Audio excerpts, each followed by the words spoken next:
All right, we're going. We're rolling? Yep. All right. I still gotta eat dinner. Let's do it. Yeah, me too. Yeah. I haven't grubbed out yet today. Me either. Welcome all. Thanks for watching. Yeah. Yeah, we got good comments on the last video. Yeah. So that's good. Appreciate all that feedback. Yeah. Enjoy reading them, responding, sharing them. Someone reached out to me that is a listener, and they said, hey, I don't watch the news, and kudos to that person first off. Right. Yeah. And when I mean news, I mean legacy, corporate. Right. You know what I'm talking about, right? The alphabet news. Yeah. But they reached out to me and they're like, hey, you were talking about this Bud Light issue, and they're like, I don't watch the news, like, next time can you read a little bit, give me some context here, and then comment on it, because they're like, I had no idea there was any controversy about Bud Light, and I'm like, oh crap, yeah.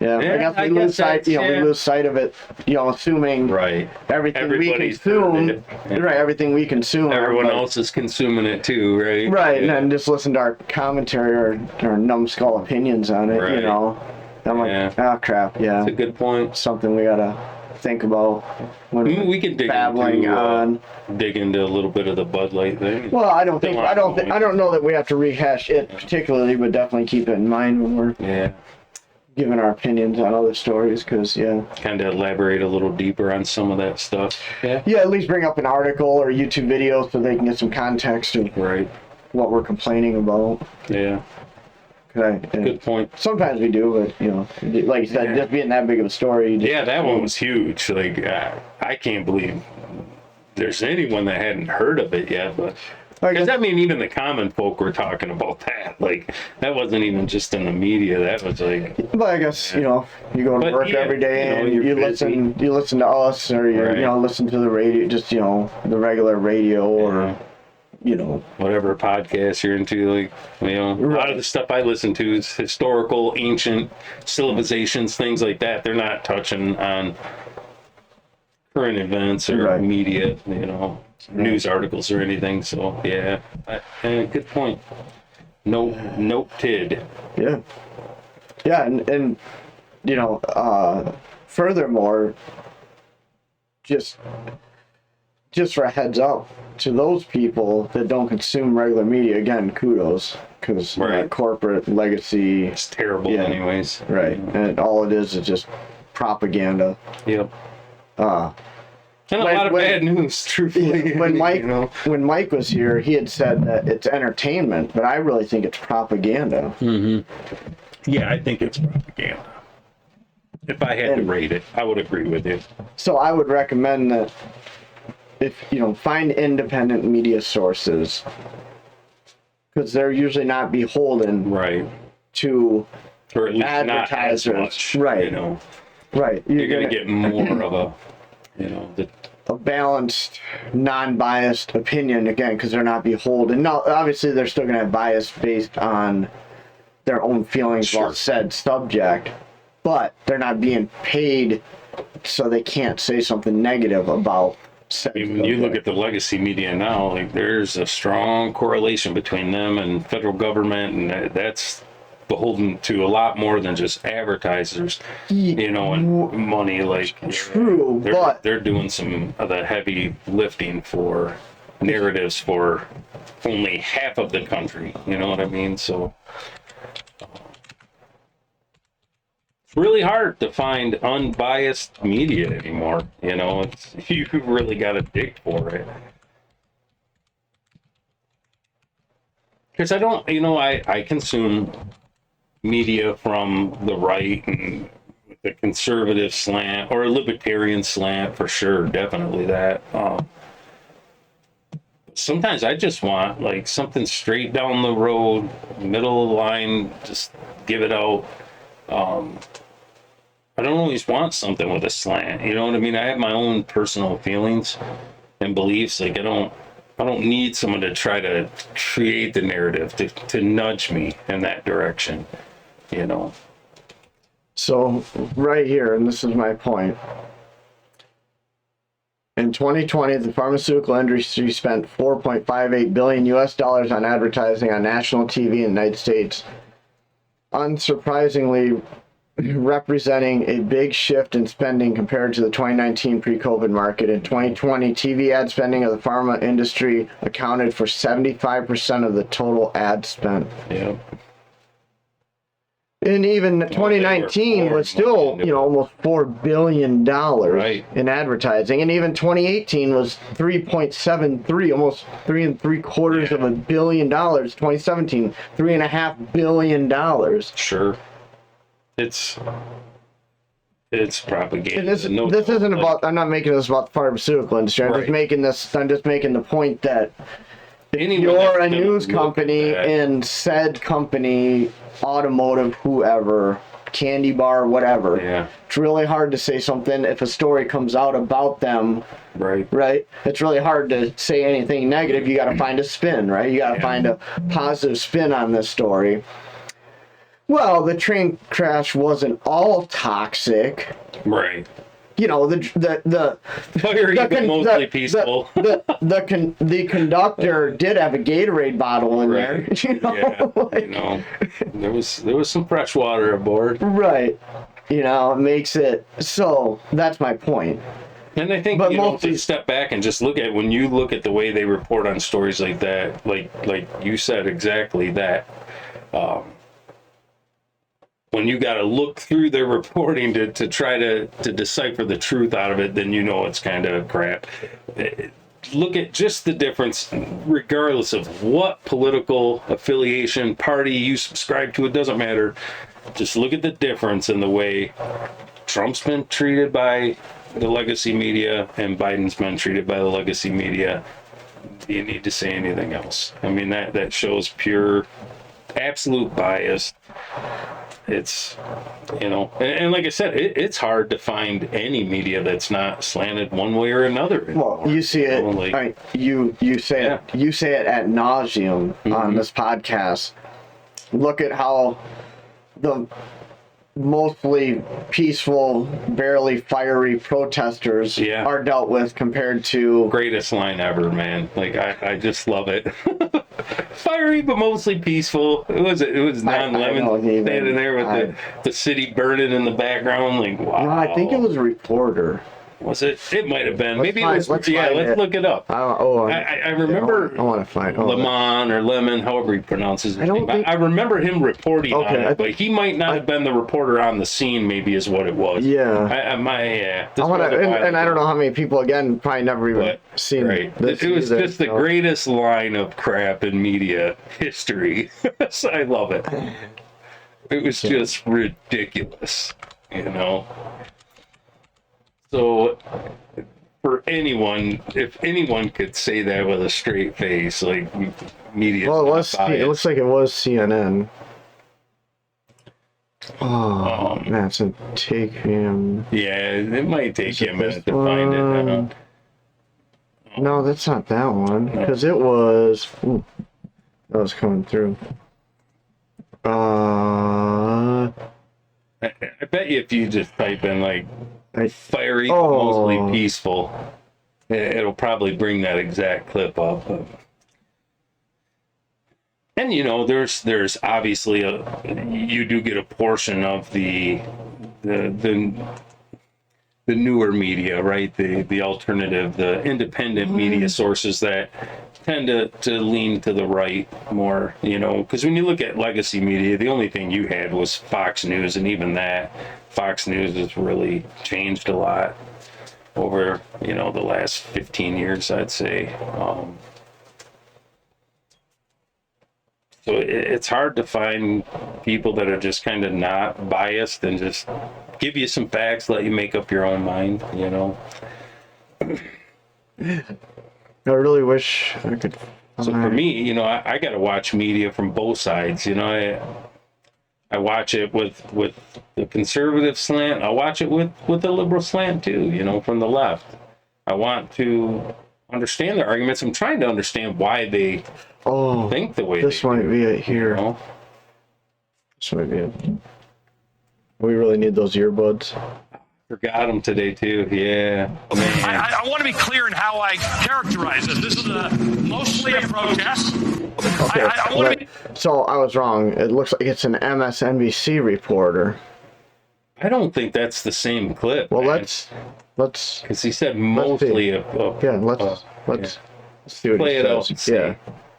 I want to be clear in how I characterize this. This is mostly a protest. It is not generally speaking unruly, but fires have been started, and there's a crowd that is. I don't know if that. I love it. There's like a giant building in the background. Like he could feel the heat from that legitimately.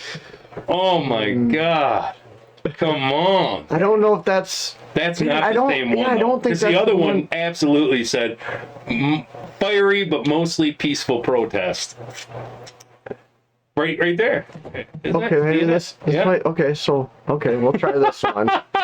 I love it. Hey, here. you know what? If you have two clips saying the same thing, essentially, that's even better.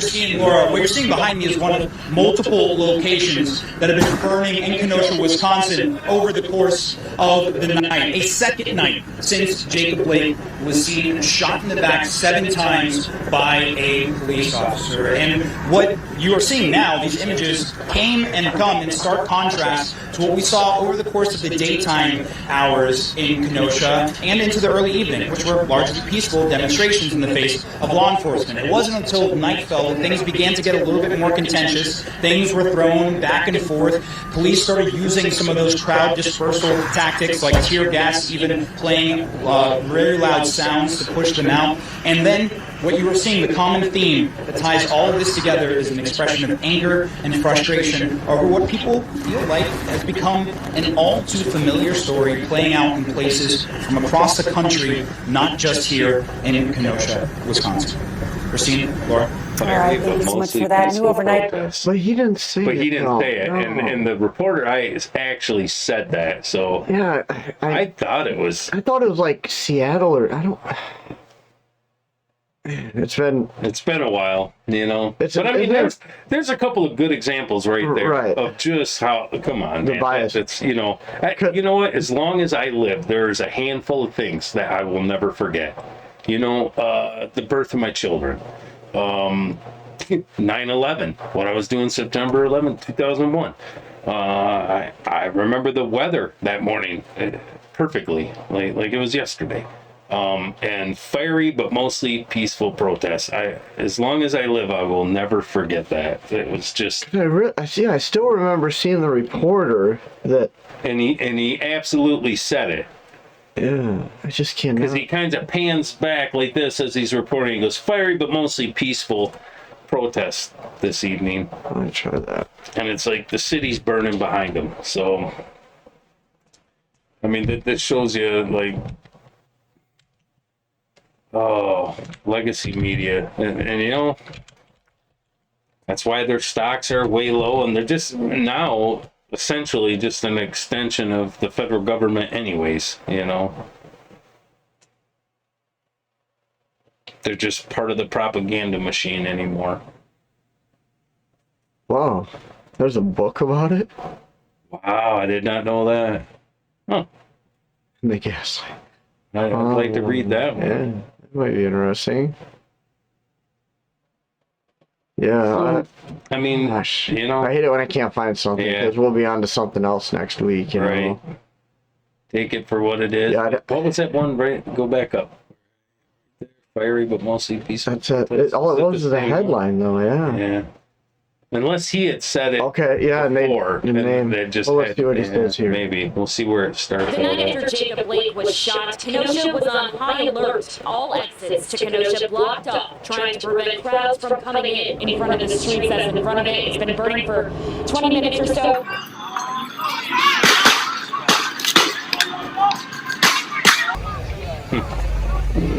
Those garbage trucks? That's what it looks like. Yeah.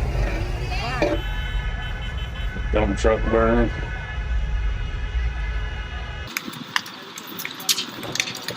There's a whole fully engulfed building. Christine and Laura, what you're seeing behind me is one of multiple locations that have been burning in Kenosha, Wisconsin over the course of the night. A second night since Jacob Blake was seen shot in the back 7 times. Yeah, it's insane. Yeah, I don't know. But, I mean, it still kind of shows it.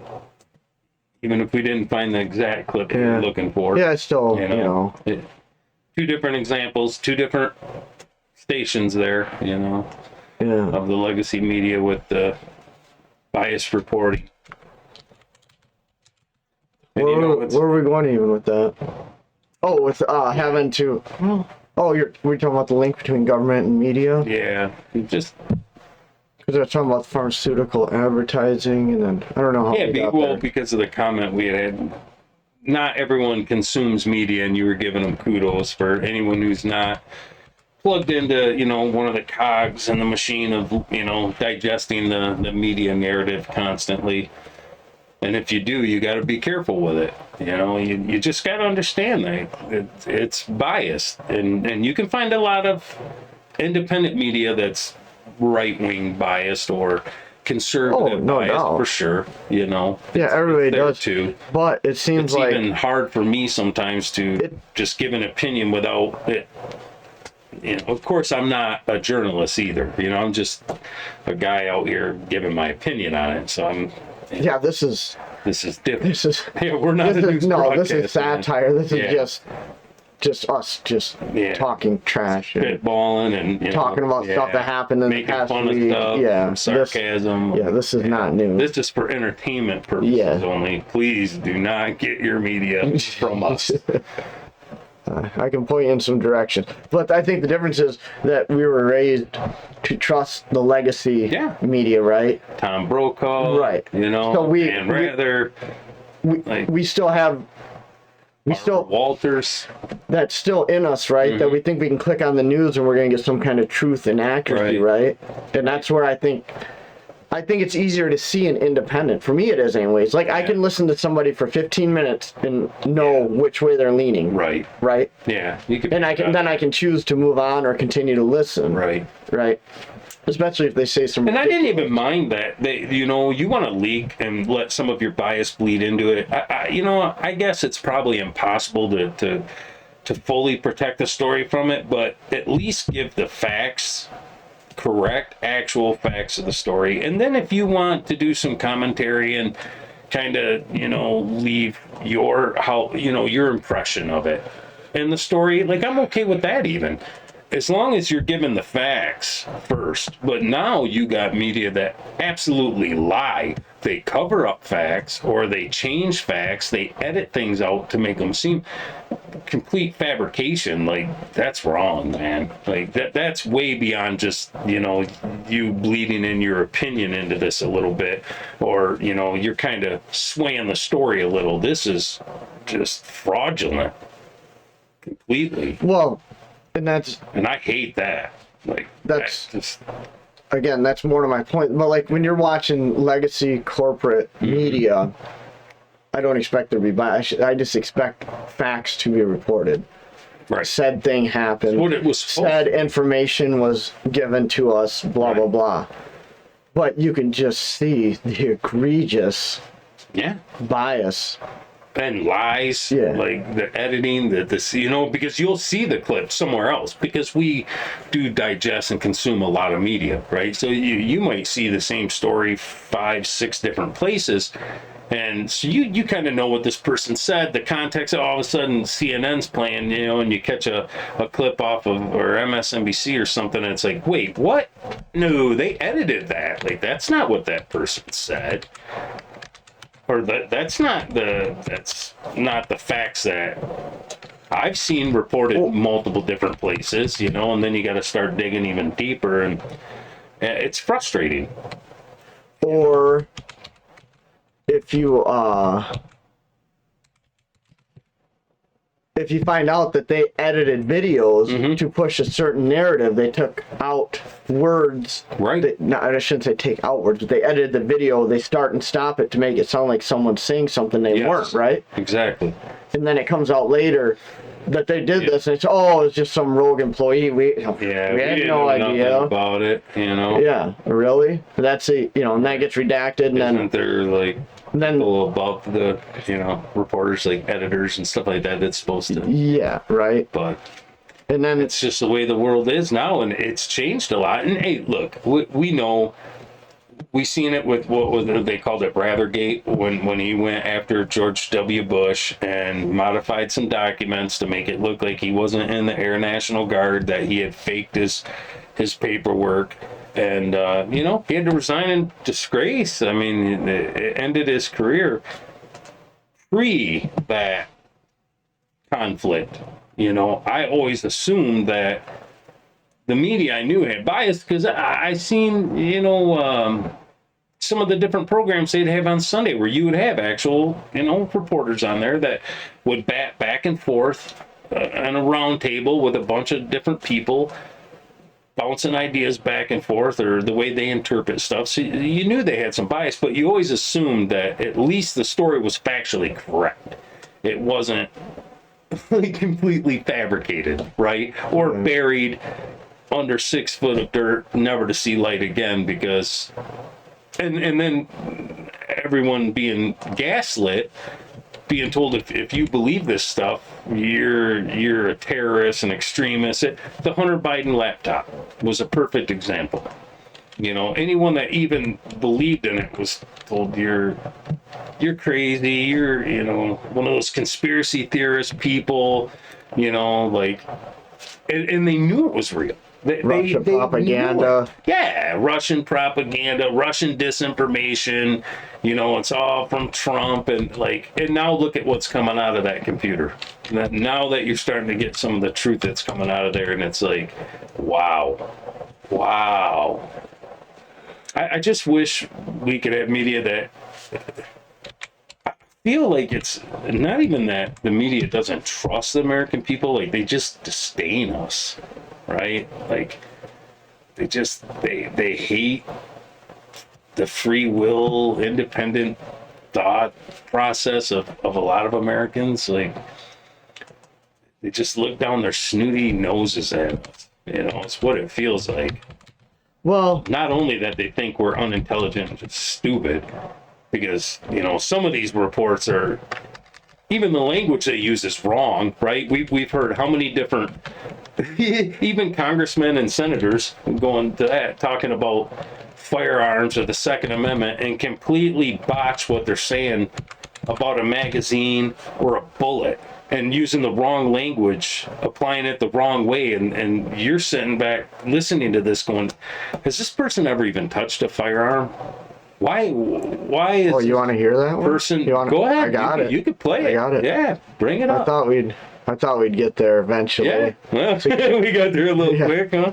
Yeah, hey, look at that. I was even on the ball today. Man, you are on fire. All right, brother.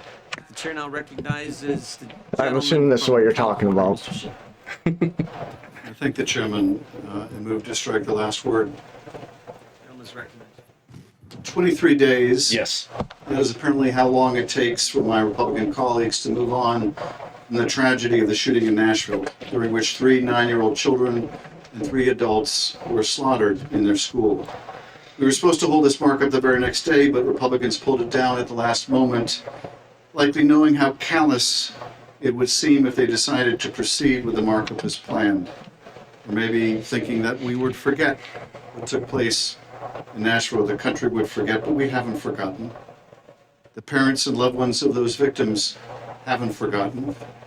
Evelyn Deekhouse and William Kinney and Haley Scruggs were children. We haven't forgotten them. Now, I've heard several arguments by my colleagues about essentially why we should make it easier to kill children, why we should refuse to take any step to make it more difficult to kill children in a mass shooting like we've seen time after time after time. And let me just see if I can articulate some of those arguments. One is, you don't understand guns. You don't understand guns. Well, I'll tell you this, we understand biology. We understand what a high-capacity round does to a child's body. We understand what multiple rounds of an assault weapon projectile can do to tear flesh from the bone? Isn't that enough understanding? What we don't understand is your blind allegiance to the NRA. What we don't understand is why even the majority of NRA members who support assault weapon bans, why you don't support them. It's not even about the members of the NRA, of course. It's, I guess, about their organizational support or who knows what. We don't understand that blind allegiance to the NRA. Another argument we hear from our colleagues on the other side of the aisle is because a law won't stop all gun violence, it's just not worth doing. If we can't save all lives, it's not worth saving a single life. Well, I suppose that logic works until that single life is your own, or maybe it's your child. But why is it so hard to step into the shoes of someone who's lost a loved one from gun violence? Don't you think we would feel differently if that had happened to one of our family? And finally, we hear the argument that nothing really works. No gun safety laws really work. Nothing works. We're powerless. And so we don't have to do anything.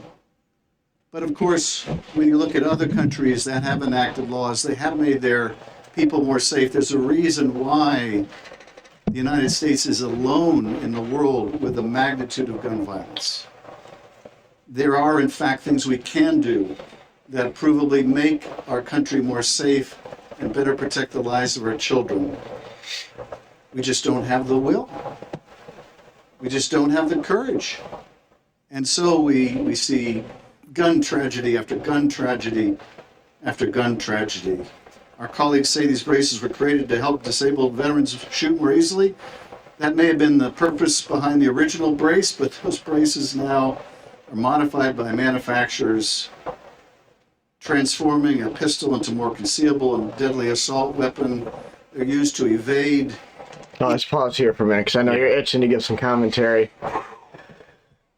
So, for one, it's sick that he's politicizing a tragedy to pass his agenda. Yes. Right? Thank you. Because if he really cared about the children, he would sponsor a bill and pass a Safe School Act that would protect our schools. Right now. Right now. With mass Republican support. Should be mass. Republican support. Should be mass across the board. Right. But right now he's complaining about Republicans not caring about kids that were shot. Right. He cares so much to save one child's life, because there's some keywords we need to pull out of here. You know, one child's life, save one child's life. We should do this. Armed guards in schools, problem solved. You know, boom, done. Let's do it. This guy, you know what? Listen, can I just say, if he was just someone that had not been experienced with firearms, hadn't spent much time, not everyone grew up like us, hunting, fishing, camping, shooting, okay, and misspoke the terminology a little bit, I'd give him a free pass. I wouldn't beat on this guy for that. At least, you know, you're trying to do your job, you misspoke a little. It's easy when you get into the jargon, gun jargon, right? But I don't believe, I think this person is straight out lying about facts, and he knows that he's lying about it. I believe this in my heart. If what he said was, if there was any credibility in this man, he would have done this 4 weeks ago when there were, 32 kids shot in Chicago, right? Can't talk about that, right? Never. You never see these guys coming up onto the Senate floor, House of Representatives, standing in front of their legacy media and say, hey, like, this violence is out of control. Like, we need to address this. Never. It's, see, guns are bad. This person shot a person. I watched 3 videos yesterday of different kids that have been shot in the last week that the media never touched. And if you bring up Tatum on his show, that 6-year-old, there was a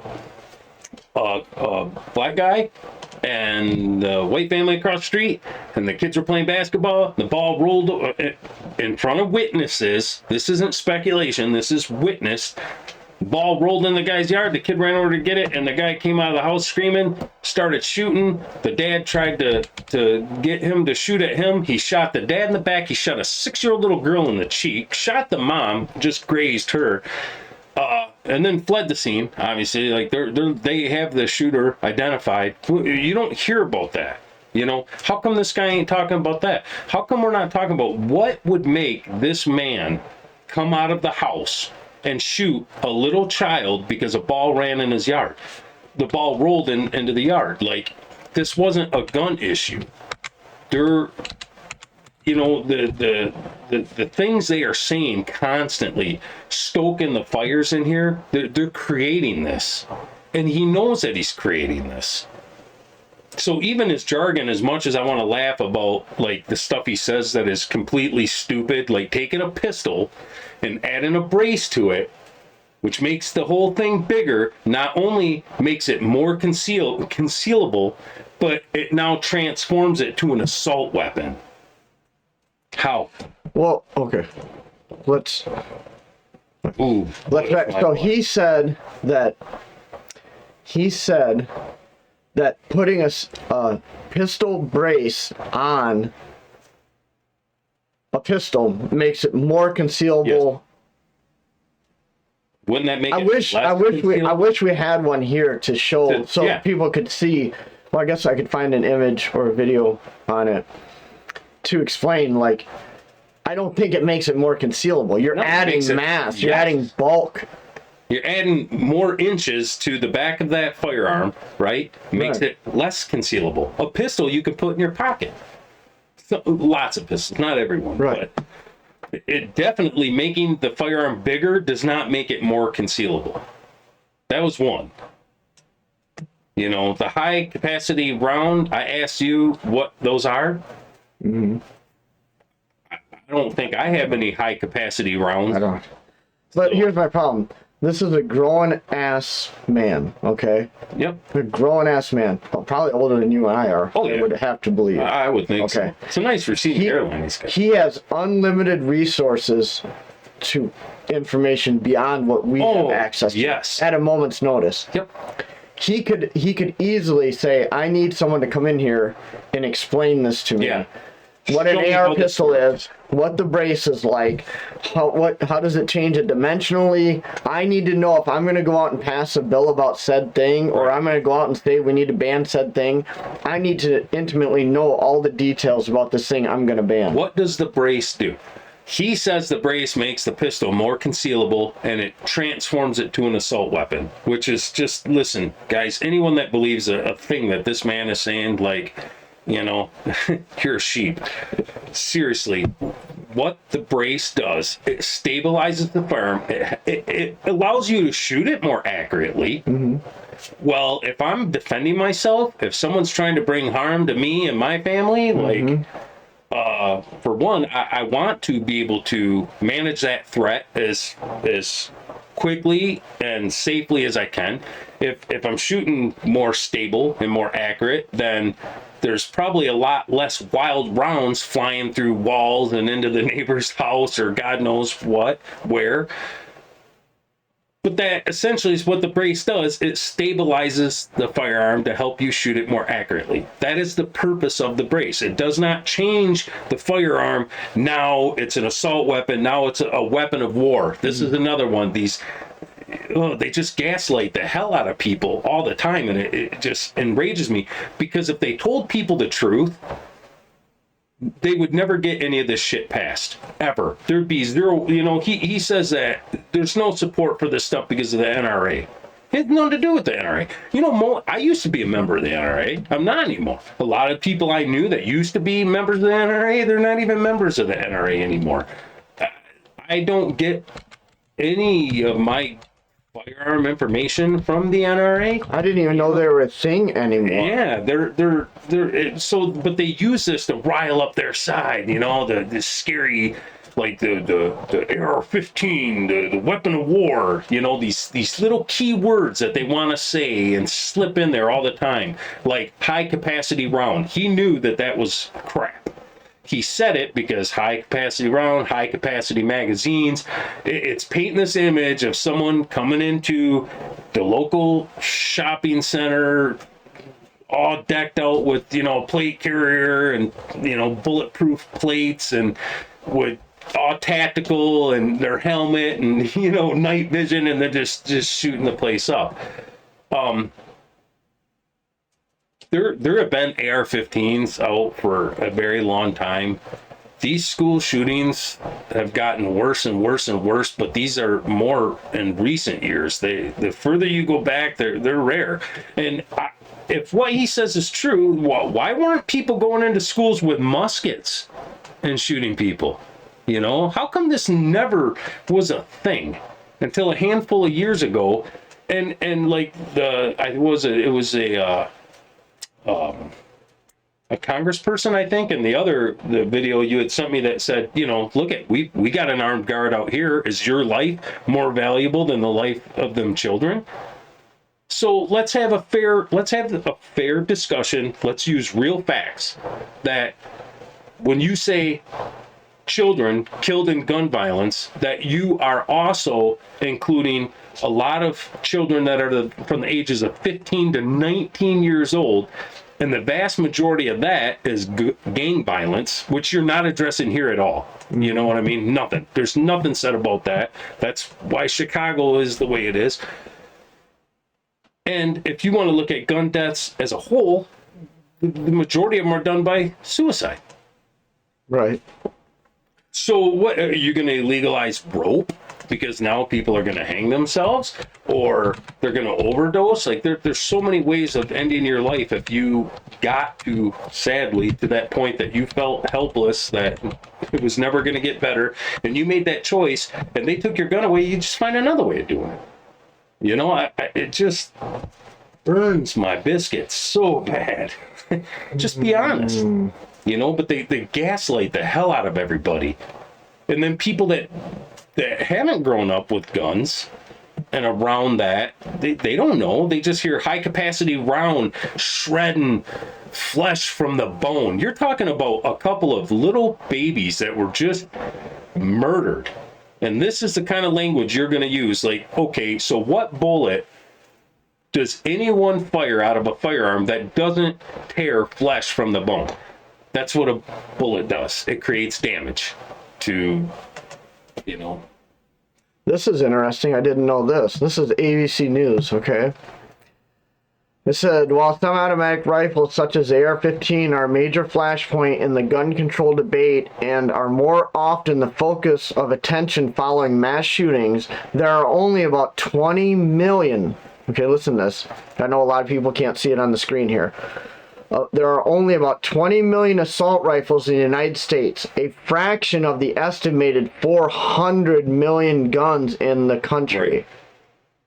So this 6-year-old girl Think about that got that for a shot, minute. she didn't get shot with an AR-15. She got shot with a handgun. Most of the shootings that happen in this country, by far, are with handguns. So why are they not trying to ban those? Well, it's easy to make the big black scary gun because it looks scary and it looks like a weapon of war. Mm-hmm. It's easy to get that, and it's Pandora's box. So when he says we're defending the NRA, we're not. We're defending the Second Amendment. We're defending the freedom and the God-given right for us to be able to defend ourselves. And when you have, and they said, Joe Biden, just shoot through the door with the old double-barrel shotgun. When you have a riot outside your house, I want an AR-15. I want standard magazines. They're not high capacity magazines. It's what the 30 round magazine is what has always come with that firearm. Yeah, these guys, you know what I mean? Like he's sitting behind hundreds of guards with thousands of bullets. There's very prominent commentators out there that have expressed that the AR-15 is what kept us from being welded in our houses like they did in China during the pandemic. take that for what you want. So here's Not my here's words. another This was one. words of other people. Here's another one of I've the heard little expressed. keywords that, you know what, well, you know, I seen Chuck Schumer on there. Well, you know, if you shoot more than 3 times at that deer deserves to live. And I wanted to throw up and say, whoa. Where in the Constitution does it say you have the right to bear arms and go hunting? Yeah. You know, if what they said was even true, then we wouldn't even be able to have a shotgun. We should still be restricted to muskets, because that's what they had when it was written, right? So the Second Amendment wasn't about shooting at deer, you know? No, it wasn't. And the reason they put arms is because the same reason they didn't put under the First Amendment only feather dipped in ink and animal skin paper could be used for your freedom of speech. Exactly. Like, it's stupid, and they know it. They're lying and they're gaslighting people so bad. Nobody wants school shootings stopped more than me. Right. Everybody. It's a ridiculous concept that gun owners, you know, are perfectly fine with. You know, kids being shot. I know, man. I was so offended by that. Nobody's fine with that. No. Gun owner or not, nobody's fine with that. Nope. And all he's doing is pulling at the heartstrings of people that live in suburbs. They're non-firearm owners. They just want the shootings to stop. Mm-hmm. So he goes out there and it pukes up this word soup of BS, right? And people go, yes. Yeah, let's ban the AR-15. You know, let's ban it. And then you know what's going to happen? The minute they ban that, and they're trying. The minute they ban that, the next step then is, well, you know, gun violence really has slowed down a lot because most of it's not done with an AR-15. Yeah, you know what? We really need to address these handguns. It's Pandora's box, man. Once you open it, and I seen Bill O'Reilly on there saying, you know, I'd be all right with, you know, that AR-15. You know, some regulations on that kind of stuff, and you know, they're all red flag laws. Did you see Ben Shapiro? I was like, wow, yeah, that was another one. I sent you that, didn't I? Yeah. Is that? And I'm like, wow.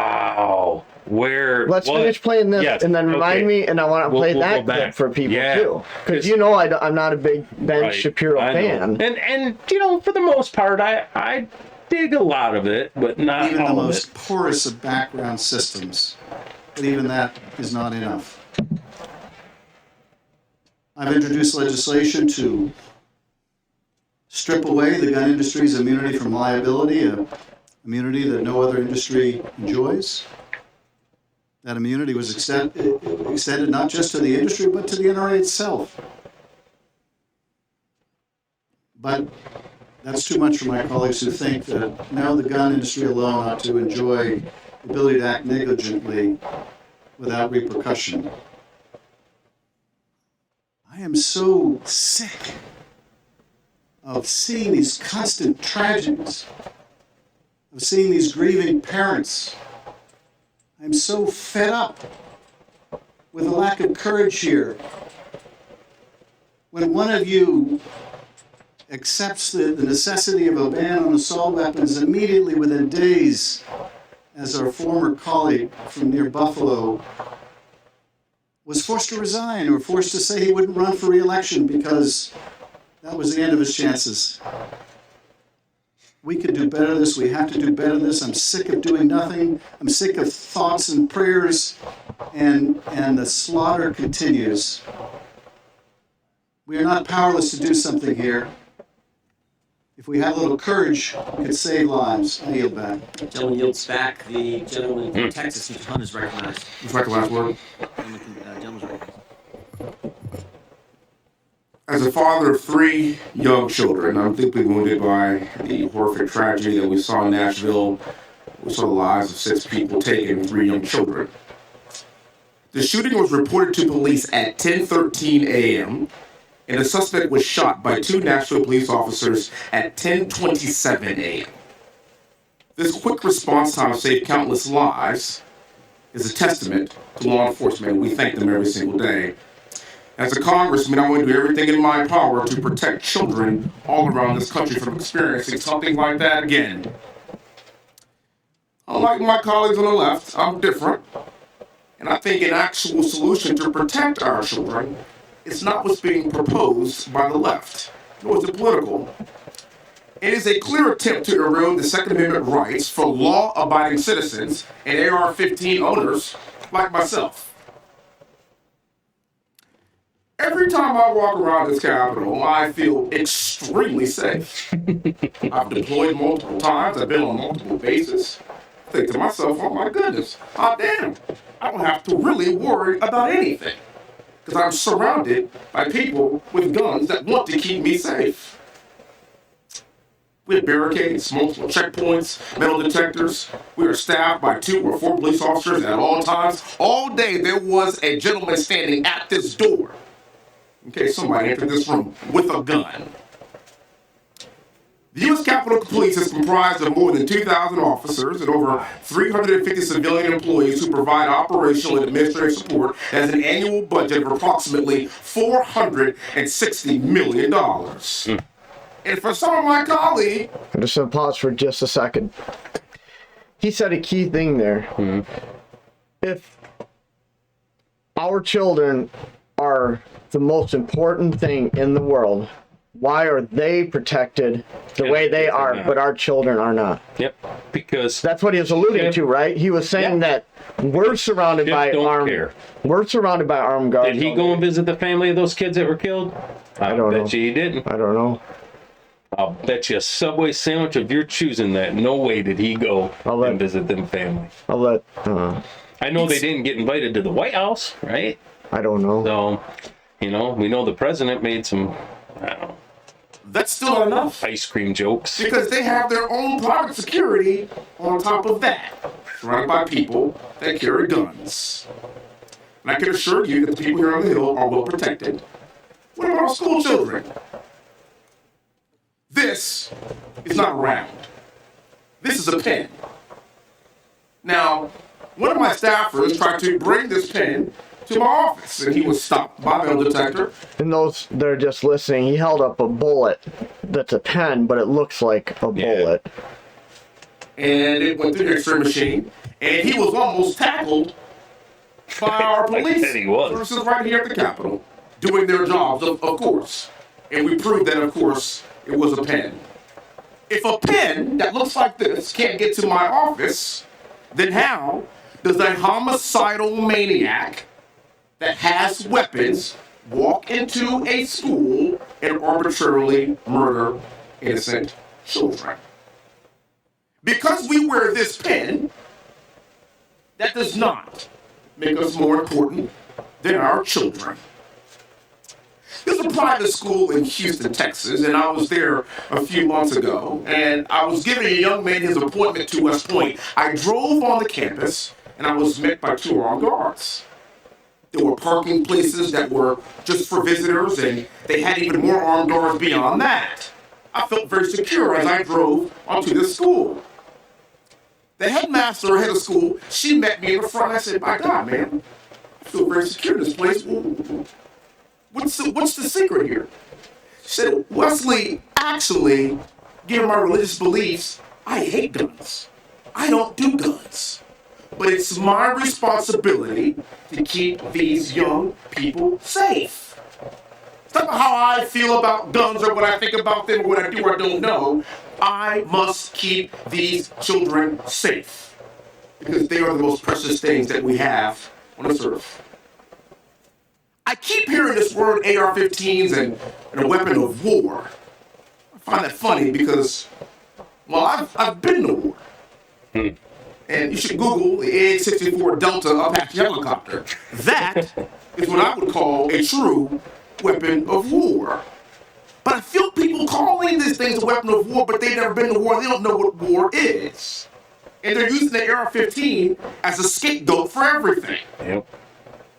I say that because according to the ATF, 6% of homicides are at the hands of AR-15s, 60% at the hands of handguns. Wow. So if you really want to have an intellectually honest conversation about homicide reduction, you will go after pistols.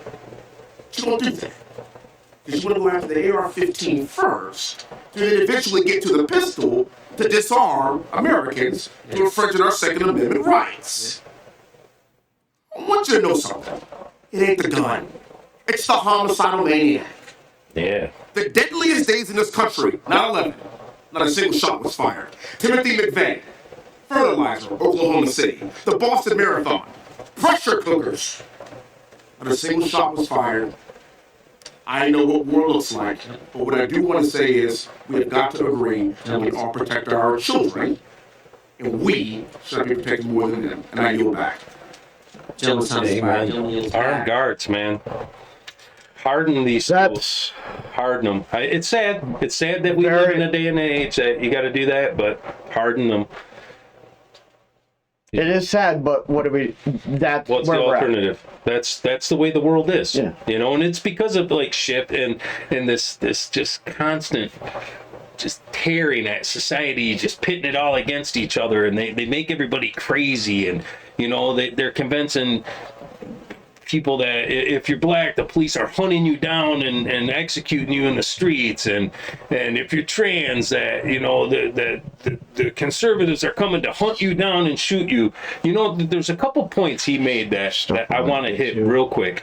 Yep, go ahead. One, he said that, you know, he obviously wants you people to be able to sue gun manufacturers if one of their firearms is used in a shooting. Well, I would say stand by your convictions then if you really believe this. And my point was, then what about a drunk driver? Can we sue GM, Ford, Chrysler, Toyota for this? Or how about the state that issued that person a driver's license? Are they not liable now? Because that person went and took that driver's license and took that vehicle and then got intoxicated. Oh, well, let's sue Anheuser-Busch for supplying the alcohol that person drank too much of and then decided to drink or drive. Let's sue everybody for this stuff when that happens. How about this? Can we sue Pfizer?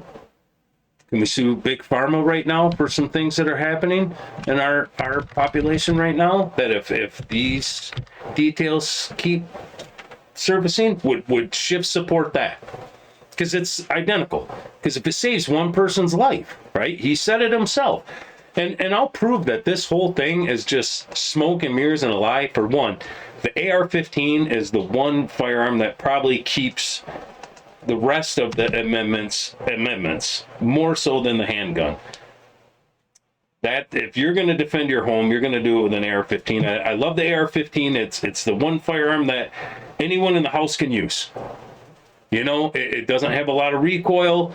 If your 15-year-old had to grab it to help defend the home, they could. You know, your wife, she's small framed, like she doesn't have to. You know, you put a 12 gauge in the hands of a lot of females, it's going to knock them on their ass. They don't like the recoil of it. They won't practice with it because of that. They never become real efficient with it. The AR-15 is a beautiful firearm to defend yourself with. If they really truly believe this, why are they trying to ban and illegalize body armor? Why is it that if I want to buy, and it's sad that you have to nowadays, but I want to buy a backpack made from Kevlar with a plate that my son, when he's in school, can wear and hopefully hide behind, or if he's running and someone tried to shoot him in the back, it would save his life. At least hopefully it'd give him a chance. Why are they trying to ban that? You know, because if it just saves one child's life, man, wouldn't you think we're giving all this money to the Ukraine? Can't we buy these kids backpacks? Can we buy them a backpack to save their life? Give them a chance. You know, Joe Biden wants to piss money away on everything. Everywhere around the world, like they're throwing money around like crazy. Can we buy the kids backpacks to help save their life? You know, it's just gaslighting the shit out of the American people. Sorry. Yeah, it sure seems like if you put all these puzzle pieces together, it sure looks a certain way. It sure does. You know, like they have an agenda, right? Yeah. And in order for you to be weak, helpless, and dependent, you can't have these things. Right.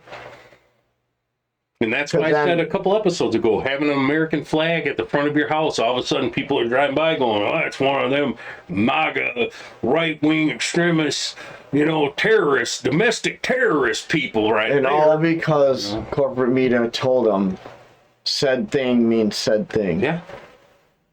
Flag bad, whatever, right? Yep. So they're creating all this hostility, because they don't care. But here's even and then this plays into your point about black people being murdered by cops and trans people being gunned down, and I think all those people should be armed. Right. I don't care what race you are, what gender you are, arm yourself. Hey, well, I loved it when you had, what was it, last summer, the summer before, you had the Not Effing Around Coalition or whatever, and they were predominantly we black. showed that, we were watching that video. And they were, protesting, and they all had firearms. I was like, good on them. Yeah. I did not feel like, oh my God, there's a black person with a gun. Right. Let's get them, boys. I never did that thought. I thought, man, there you go. Hell, good for them. You know what? They have the constant. You know what? If you are a group of trans people and you want to protest and you want to do it with AR-15s, I support it 100%. Do it. This plays into an important part because the right, conservatives, whatever, they'll start tearing themselves apart with statements like this right here, and I want to play this for everybody because I came across this the other day. And this is Blaire White, and this is from her Instagram. I encourage everybody to follow her. Oh, what happened? Oh, shoot. Uh-oh.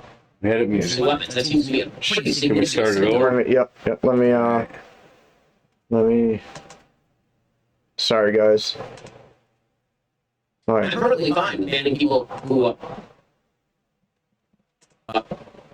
suffered from gender dysphoria from purchasing weapons. That seems to be a pretty Ben Shapiro just said that he doesn't have a problem banning weapons from people that have gender dysphoria. Right.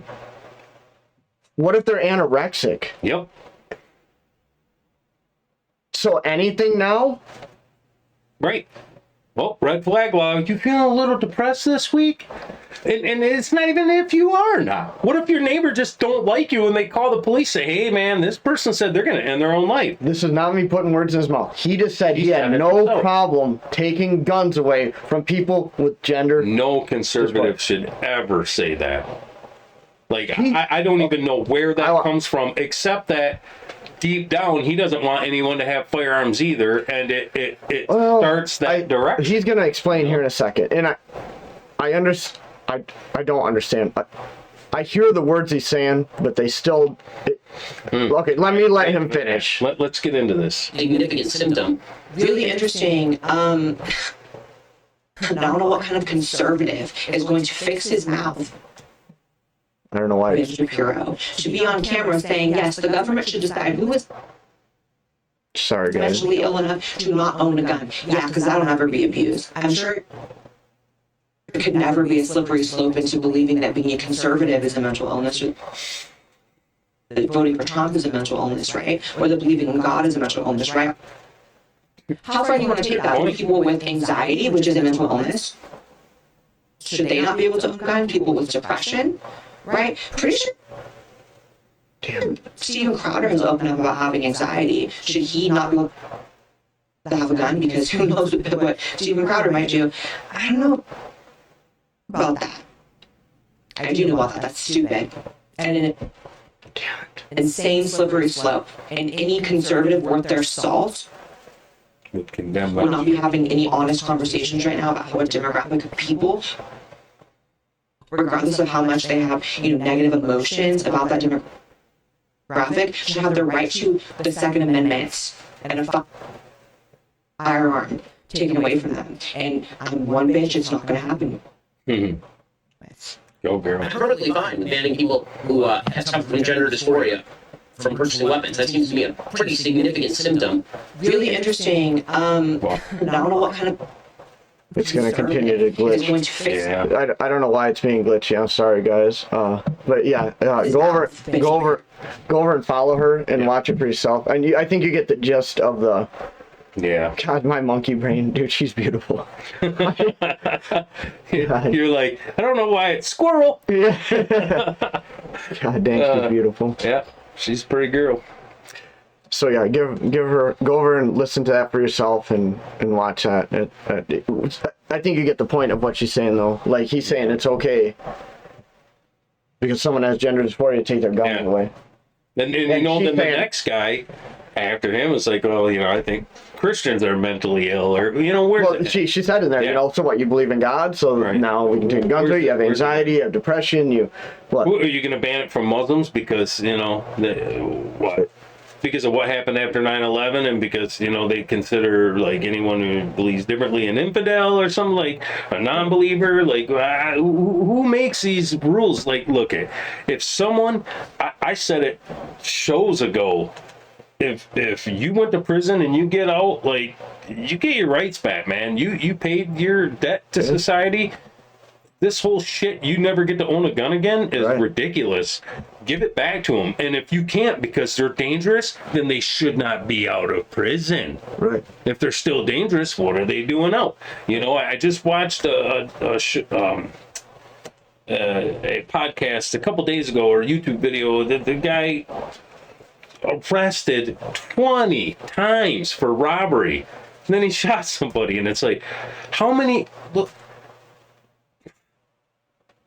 it just defies law of reason in my brain how this makes sense to anyone. And anyone could look me in the eye and say, well, yeah, there's just too many guns. It's a gun problem.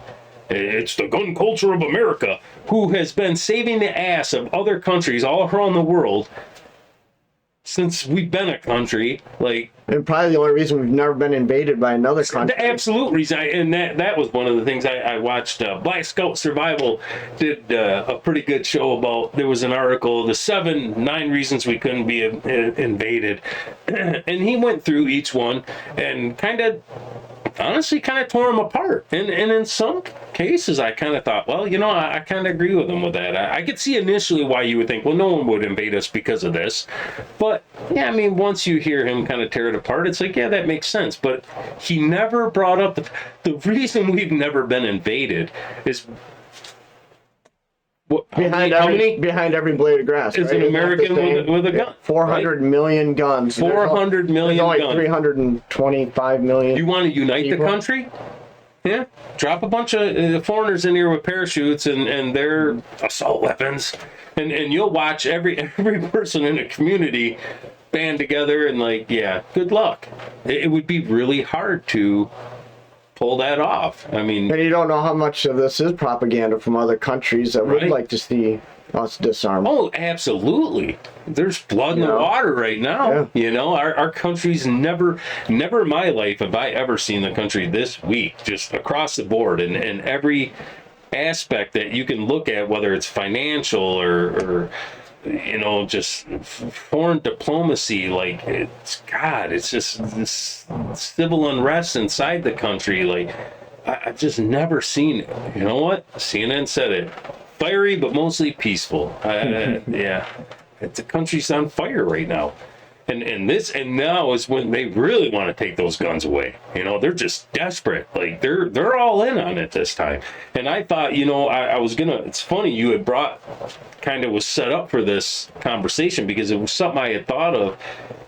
I remember shows ago we were kind of debating back and forth about 2A and just, you know, rights, and you had made the point about how gun laws have gotten better. Like, you know, we can carry. There's constitutional carry that's in a lot of the states now, and like in a lot of ways, like we're doing better.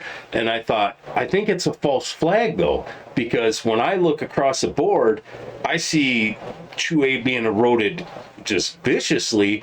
Washington just passed the most extreme assault weapons ban that there's ever been in the country, in California, and I thought, you know, to me, it just seemed like they're giving us the handguns to not watch what they're doing with the AR-15 and the assault rifle, and to me, it just seemed like a bait and switch on us to make us feel good. Like, hey, we're actually, we're gaining some ground on this, while they're actually taking the firearm away that scares them the most. Because the government's not scared of, some peckerhead in his house that has, a handful of 9mm rounds. It's the AR-15 that they don't want to deal with, which is the exact reason why you need it. That is why you need it, and that is the one that, man, they're coming for it. And they I remember when the Brady bill, what was it, when that finally, the sunset clause was, when it was done, wasn't it? It was the Brady, yeah. No, Brady bill still exists. Or not, yeah, okay. Are you talking about the assault Clinton, ban, the Clinton one, yeah, 94 to 04. Sorry, yeah, to 04. And to reiterate from last podcast, remember, Columbine happened during the Clinton assault weapon ban. Right. Limited magazine capacity, assault weapon ban. Columbine still happened. It didn't happen at the beginning either. It happened 5 years into the ban. Yeah, halfway through. 5 years into the ban, Columbine happened. And you know what? If they were even, if Schiff was serious about this, and the new regulation and laws that Biden's trying to push through right now to ban them, if they were serious, the last thing in the world they would have in this is grandfathered in. Okay? Like, that would not even be a thing.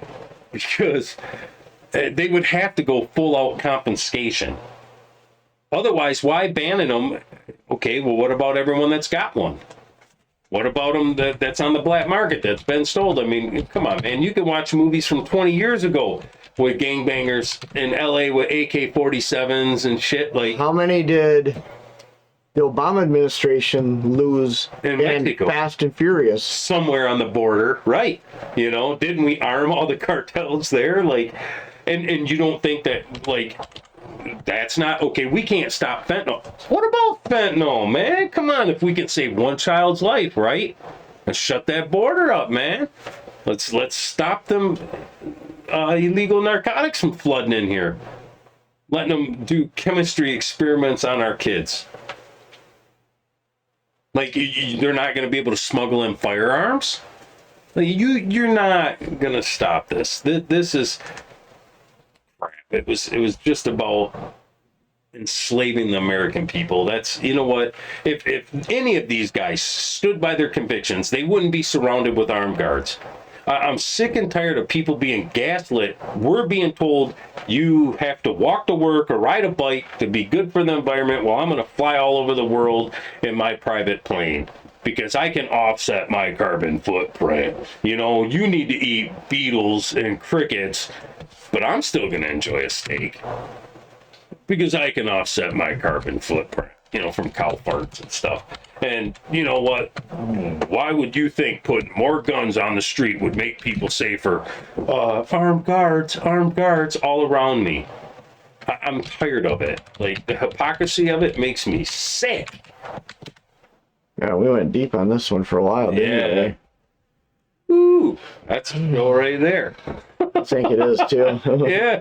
All right. Well, sorry about getting wound up, guys, but I'm passionate, and I want everyone to have, and if you're a threat, then fine. You know what I mean? Like, you should be in jail. Right. And if there's not a good reason to put you in jail, then there's not a good reason to take any of your constitutional rights away from you. Well said. Like, share, subscribe if you guys find any value here. Yeah. Leave a comment down below. Yeah, we like reading them, responding to them. We like all the new subscribers we picked up. Yeah. If you made it this far in the video, kudos. Yeah, thank you. Be kind to each other out there, guys.